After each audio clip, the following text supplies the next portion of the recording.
Hello everyone, my name is Jeff Neville and welcome to Selective Imagery.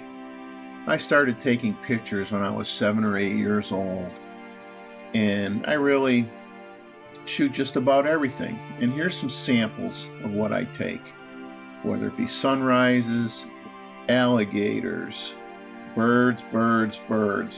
It's what I do a lot of right now. But I also do macro.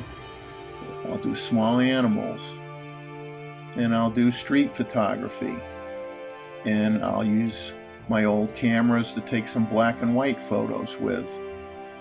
So here's a sample of one of my cameras coming up. So I'm a generalist, but right now I'm focused a lot on wildlife and birds in particular. So I hope you enjoy my channel, and let's get right to the show. Welcome to Birds in Flight Plus. Hello folks, this is Jeff Neville on safari at Huntington Beach State Park in Murrells Inlet, South Carolina with my friend Bob from Bob Art Photos, who's filming me. So I heard a rumor there were lions and cheetahs here now, so I thought I would dress appropriately. Just kidding. But here we are. It's like 6:30 a.m. on June 24th. So we're going to see what we get. Hopefully we'll have some luck today. It's rained all week long, and that's it. And just so we have proof that Bob is really photographing and doing the video here, I will get a picture of him. And I got to back up because I got the 800, so I got to back up about 800 feet.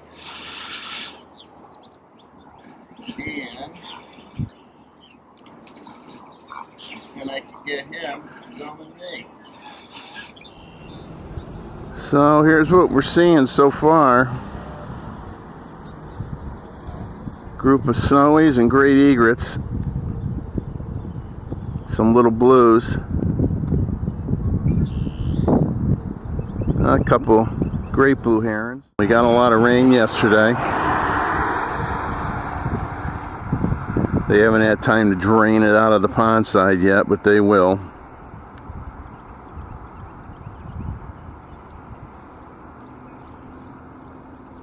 Overlook areas where you're coming to the park. So that person's leaving. There's one overlook area there on one side facing the pond, and then you got this one facing the marsh. Like I said, it's low tide at the marsh, and there's like nothing around in there right now, which is not how it should be. And here is why we have the title Birds in Flight. Plus you'll see in a little bit. But oh man, it's just some days the birds just don't get close to you, and you end up just picking up on birds flying towards you, and you take what you can get. And that's just the way it works out. So you're going to see a lot of bird in flight still images, and like I said, sometimes that's what you get. So here's a little blue heron that finally got close enough to me to get a picture of it in flight. That like took forever. And then we have a great blue heron.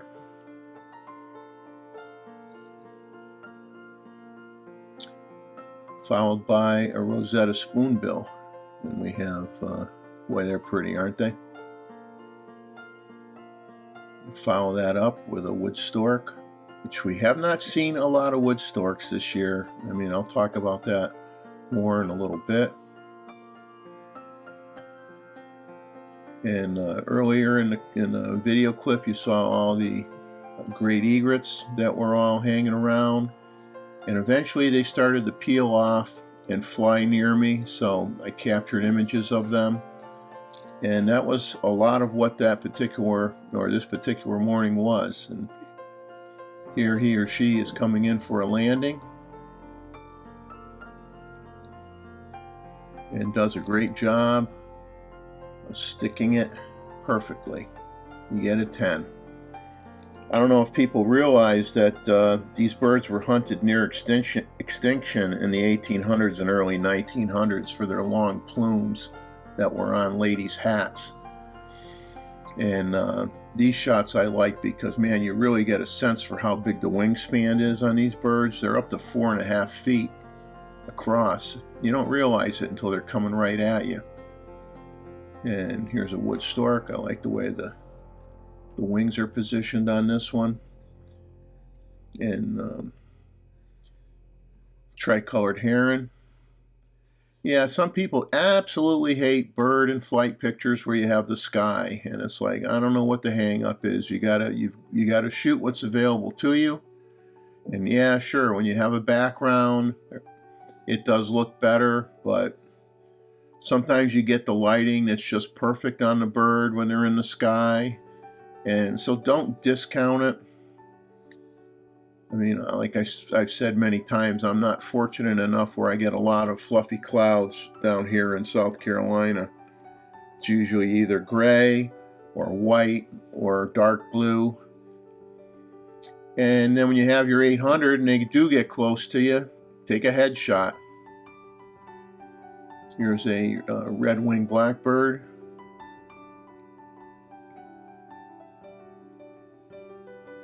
And another photo.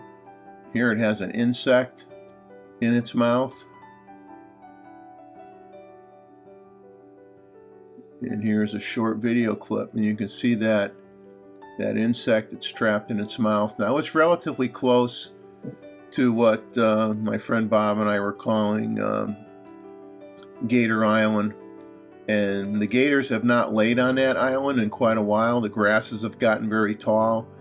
And there is a red-winged blackbird nest in those grasses, so the male here eventually is going to go back to the nest with that food item and feed it to the babies. I'm not, or feed it to mom. I'm not sure. I don't hear the sounds.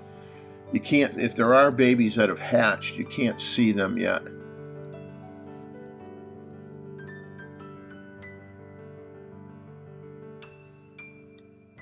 But they're fun. And then a few still images of a great egret.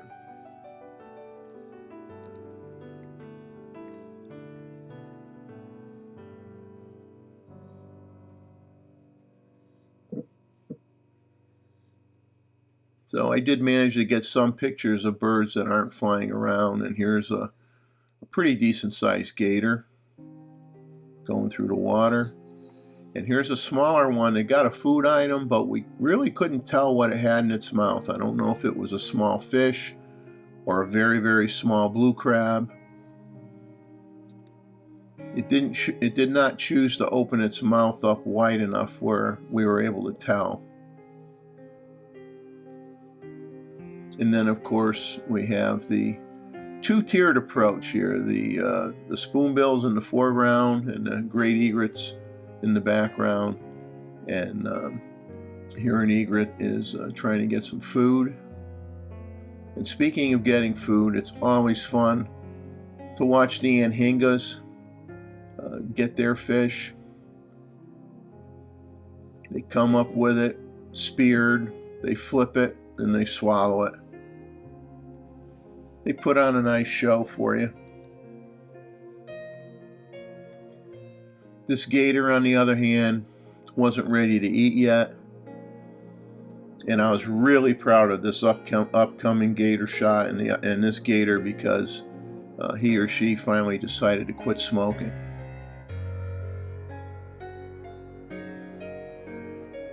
Finally, a pair of spoonbills show up with the wood storks. Mr. Bell.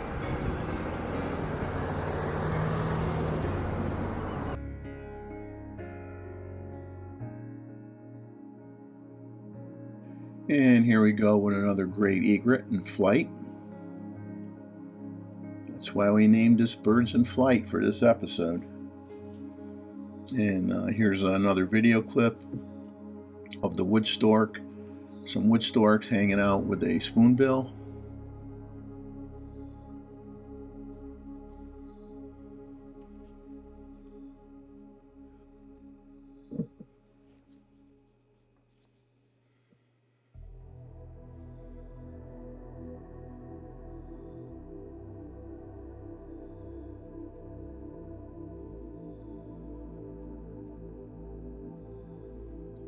Another bird in flight shot.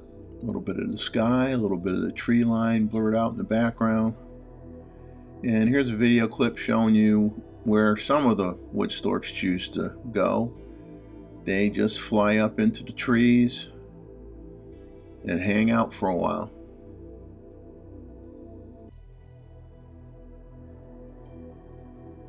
Like I said, their numbers are much lower this year. I mean, you would have a bunch of them in the marsh side, and it looked like an army. They'd all be lined up. They'd all be marching together, back and forth, while they're trying to get food. Here's another video clip of the spoonbills, and here's a yellow legs that's deciding to wash up a little bit, and then says, I'm getting out of Dodge. These gigantic wood storks are going to land on top of me if I stick around. And here comes another one. They don't land as gracefully, boy. They're big, and they usually hit the water and make one hop up again before they land.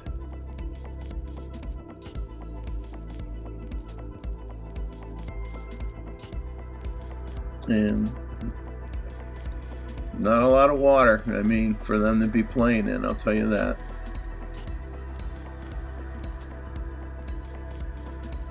But it's good to see some wood storks anyway. That one almost lands right on top of the other one. They are not graceful. That word does not describe them at all.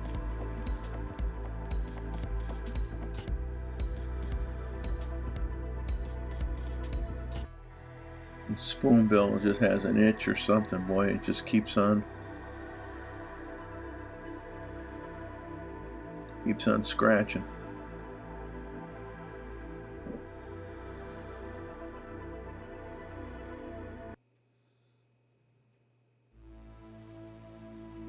This one's cleaning up, preening itself with the sun hitting it.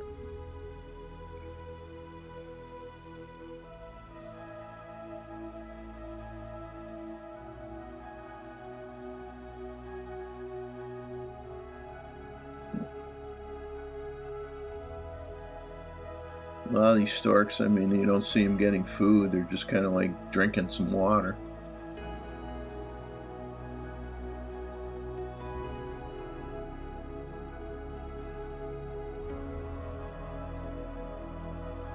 Water temperature has to be pretty high. I think one day on the news they said the water temperature at the beach was like 85 degrees. So I mean, that's like taking a warm bath. I love the red, orange or red color outline around the eye. This is a killdeer. A few shots of a killdeer.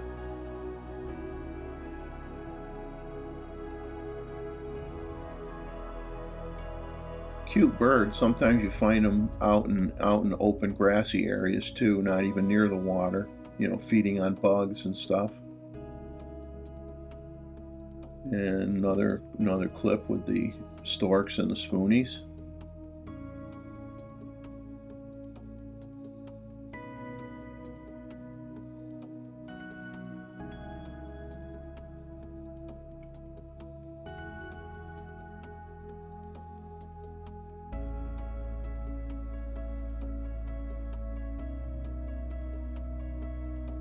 Water level's so low. Lots of times when the birds are walking, you know, they'll be lifting up a big clump of mud on their feet. Here they're where it's pretty much just muddy, but other areas you have a lot of algae and grasses, so they'll lift their feet up and just have a big wad of grass on it.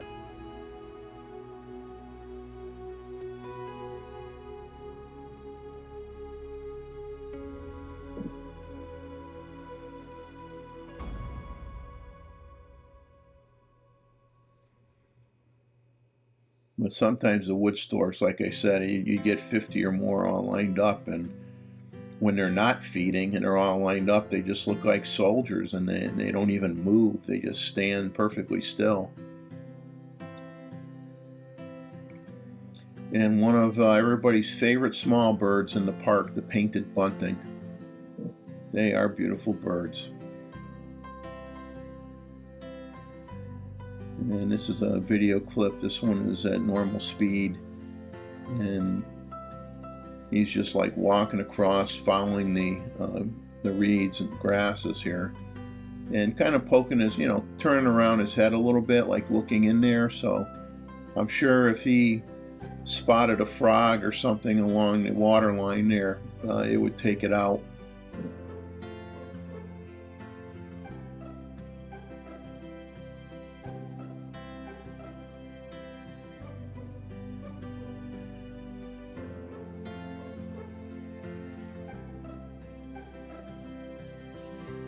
Back to these guys.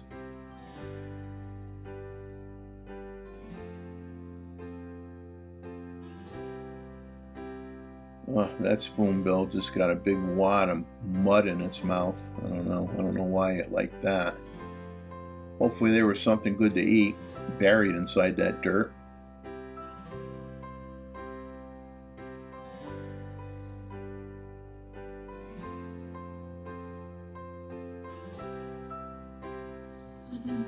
Now there are shrimp in the on the pond site here.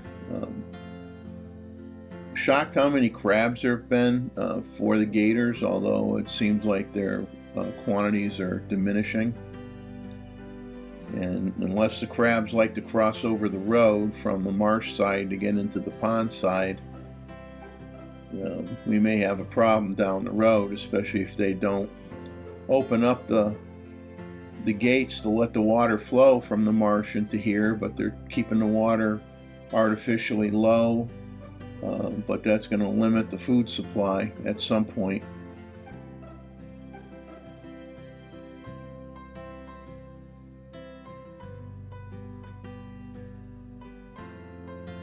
Another shot of the painted bunting.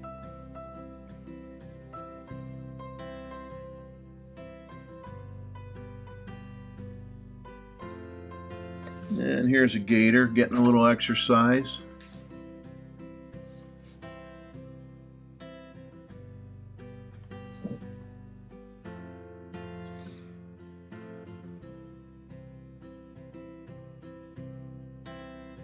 Like it when you get the reflections of the tree line and in the water, adds a bit of color.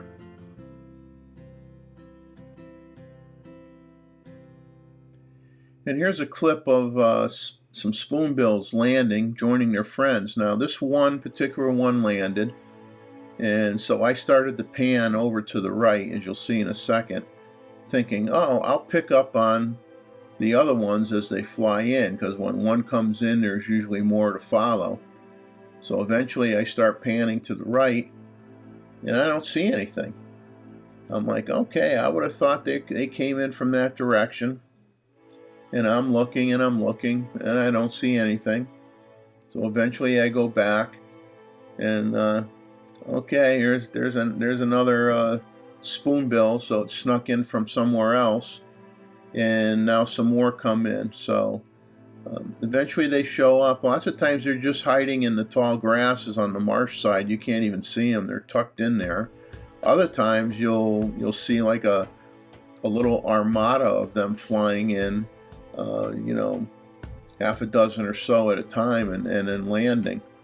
But sometimes they just all of a sudden just show up out of nowhere, and they were just hiding in the grasses. You can see some shorebirds in the background. Here's a wood stork, lower level shot.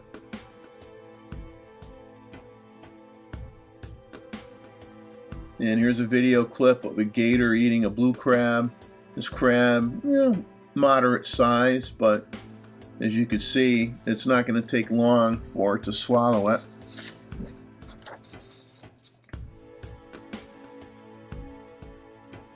And there it goes. Now watch the blowing of the bubbles from the alligator. Now I looked that up because I've seen that a few times where after they've eaten something, they start blowing bubbles.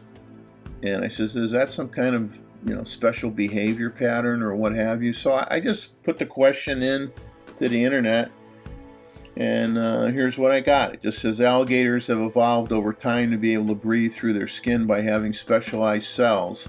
These enable the alligator's body to absorb oxygen and release carbon dioxide while on land as well as underwater. This is why they will often blow bubbles from their mouths when in the water. It helps them extract more oxygen from the atmosphere than if they were just to hold their breath. So, okay, there's the official explanation for the blowing bubble alligators.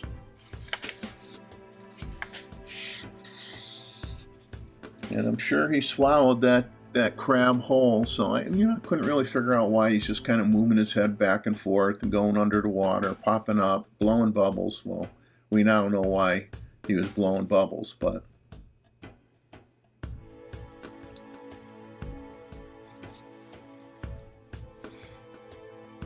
when you watch any species, whether it be a particular bird or a reptile or whatever, you're always learning something new all the time. You see something that you didn't pick up on before or didn't think anything of it, and then when you start seeing it more often, you say, oh, I got to figure out what's going on.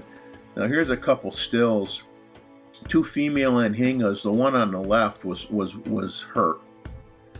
The one on the right literally landed on top of this one female, and you can see the female's head behind it, and tried to drown it.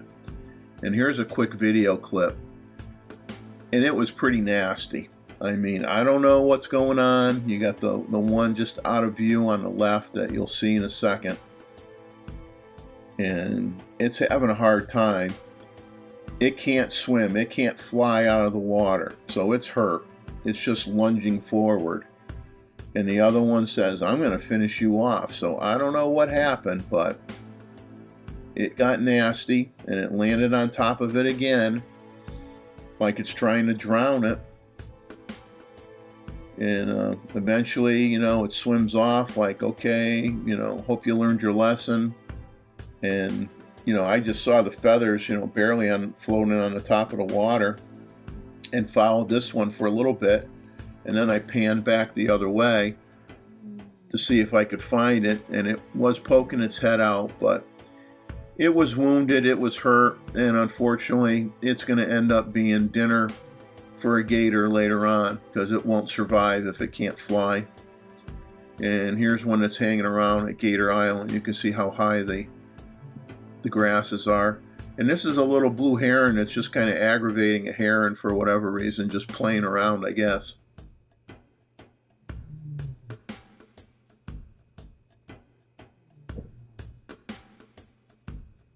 I love it when they're changing, their feather colors are changing. Now, this is a video clip of spoonbills and great egrets that are on an island that's, on the pond side, somewhat in the middle of the pond. And they hang out here all the time. So this is one section where, they're, excuse me, they're pretty far out. If I didn't have the 800, I wouldn't even be filming this, be able to film this.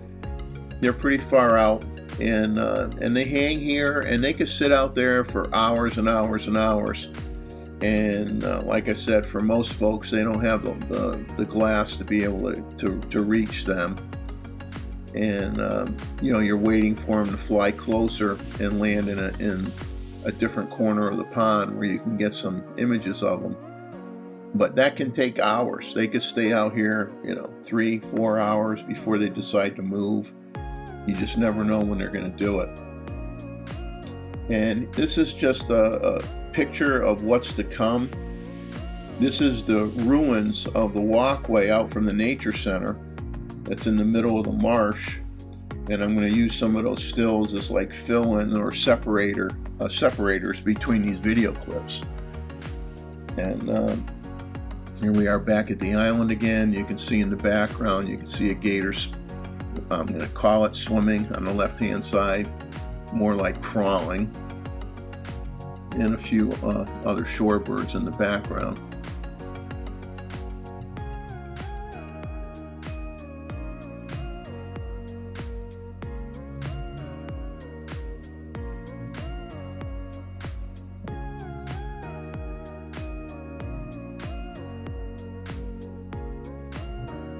Yeah, the gators aren't even like laying on this island. I mean, sometimes, I've had pictures from last year where you'd have a half a dozen gators laying on this strip of grass and stone and shells. You wouldn't have birds there at all. You would just have the gators. But at this point in time this year, it seems like it's populated by the birds, and the gators have pretty much stayed away. And here's another clip, and you can see these two are kind of like playing around with either a stick or pieces of cord grass. And here's a video clip. That was an overlook area. You can see all the damage from a hurricane. Can't remember what it was last year, but there have been no efforts to date to remove any of this damaged area and start rebuilding it. You're going to see some people in the picture. You're going to see Bob from Bob Art Photos there with the camera around his neck. And he's as far out as you can go on that walkway. I mean, they did add some boards on the bottom and extend it out a little bit, but you can't walk out anywhere near as far as you used to, and there'll be a subsequent video where you'll see, really how far out you used to be able to go. In the meantime, you're going to just see some clips of the spoonbills having fun, hanging out, and okay, there you go. There's the damaged area. That dark line you see is where the walkway continued. And here they are. They just love playing with the cord grass and the sticks, and of course, these guys all flew over from they were on the pond side, and eventually they all took off, and we wondered where they went.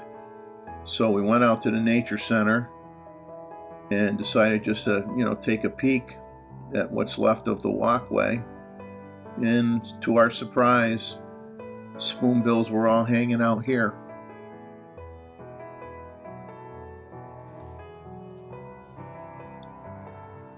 But it made for a few interesting photos and some interesting video, I think.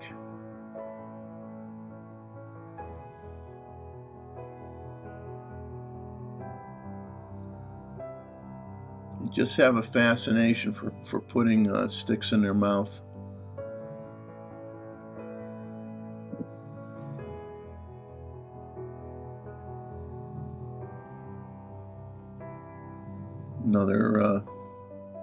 Another video clip.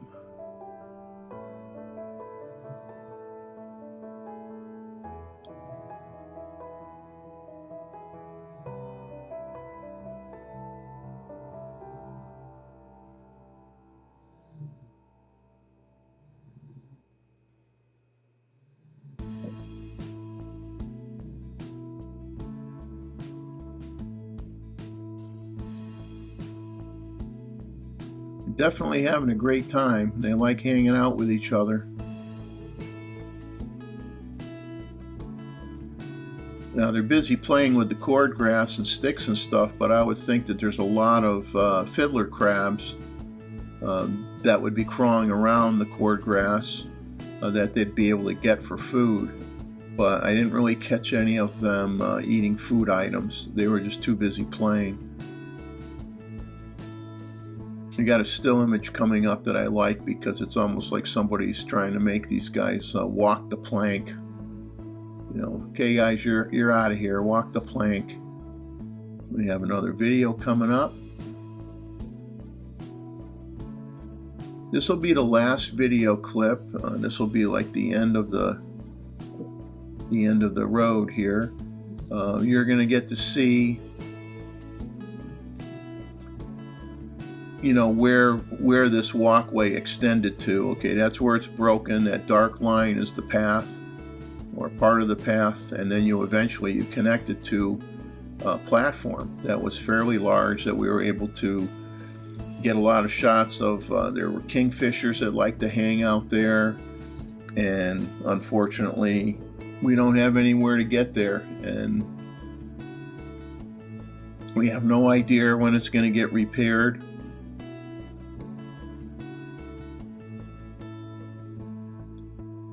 But if we can get some images of the birds that like to hang out on the debris field, it's better than nothing. So I hope you enjoyed this video. As I say, enjoy life, capture some of it, get out there and get some great images. Hope you enjoyed this. Please give me a thumbs up, leave me a comment. If you haven't subscribed, I would appreciate it if you would. And for those of you that may not know, our friend Chuck from AP Studios had taken ill. He has not been able to do his live stream. And I did do a live stream on the 8th of July in Chuck's time slot. And I will temporarily be doing some live streams. He was watching on Saturday, and his wife came on and his daughter came on, and everybody got to send their well wishes to Chuck and say hello. So I hope you join us again this coming Saturday for my second live stream, and I hope Chuck will be watching again, because I think he enjoys hearing from everyone and seeing everybody in the chat. And we're just trying to keep it going. I'm going to try to keep it going on Saturdays until Chuck recovers well enough to where he can get back in the saddle again on AP Studios and turn everything back over to him, because I'm certainly not Chuck's replacement by any means. And Chuck, love you, man. Keep working to get better, and hope to see you soon. Take care, everybody. Get out there and shoot.